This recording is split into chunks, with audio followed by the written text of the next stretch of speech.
Periyar EV Ramaswamy Naikar Hindu देवी देवताओं के कट्टर आलोचक थे।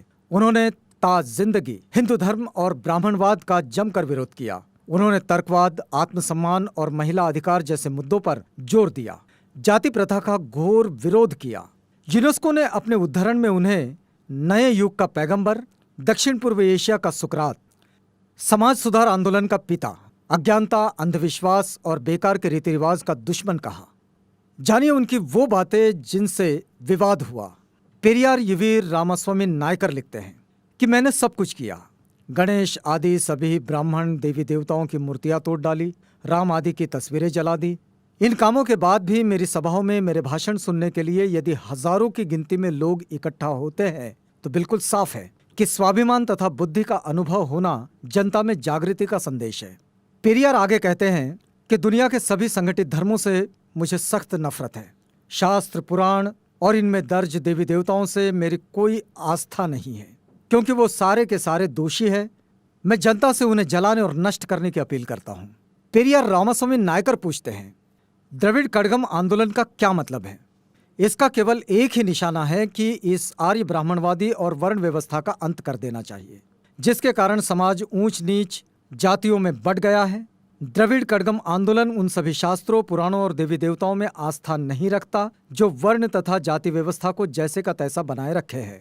पेरियार आगे कहते हैं कि ब्राह्मण हमें अंधविश्वास में निष्ठा रखने के लिए तैयार करता है। वो खुद आरामदायक जीवन जी रहा है और तुम्हें अछूत कहकर निंदा करता है। मैं आपको सावधान करता हूं कि उनका विश्वास मत करो।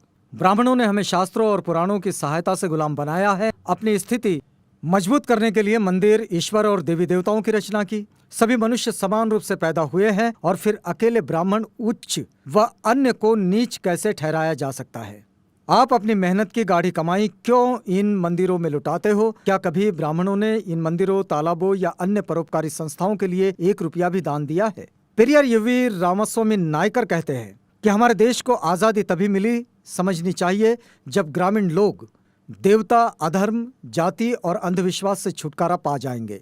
आज विदेशी लोग दूसरे ग्रहों पर संदेश और अंतरिक्ष यान भेज रहे हैं। हम ब्राह्मणों द्वारा श्राद्धों में परलोक में बसे अपने पूर्वजों को चावल और खीर भेज रहे हैं। क्या ये बुद्धिमानी है? ईश्वर की सत्ता स्वीकारने में किसी बुद्धिमत्ता की आवश्यकता नहीं पड़ती, लेकिन नास्तिकता के लिए बड़े साहस और दृढ़ विश्वास की जरूरत पड़ती है।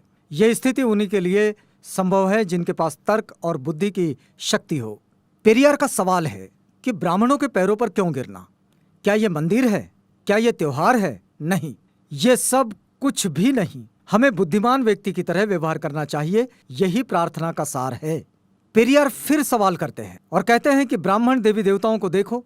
एक देवता तो हाथ में भाला, त्रिशूल उठाकर खड़ा है, दूसरा धनुष बाण। अन्य दूसरे देवी देवता कोई गुर्ज, खंजर, कोई ढाल के साथ सुशोभित है। ये सब क्यों है? एक देवता तो हमेशा अपनी उंगली के ऊपर चारों तरफ चक्कर चलाता रहता है। ये किसको मारने के लिए है?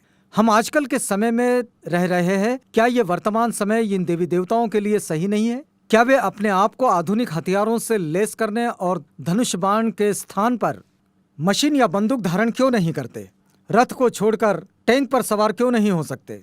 पेरियार पूछते हैं कि जनता इस परमाणु युग में इन देवी देवताओं के ऊपर विश्वास करते हुए क्यों नहीं शर्माती? आगे वे कहते हैं कि उन देवताओं को नष्ट कर दो जो तुम्हें शूद्र कहे। उन पुराणों और इतिहास को ध्वस्त कर दो जो देवता को शक्ति प्रदान करते हैं। उस देवता की पूजा करो जो वास्तव में दयालु, भला और बुद्धिगम्य है।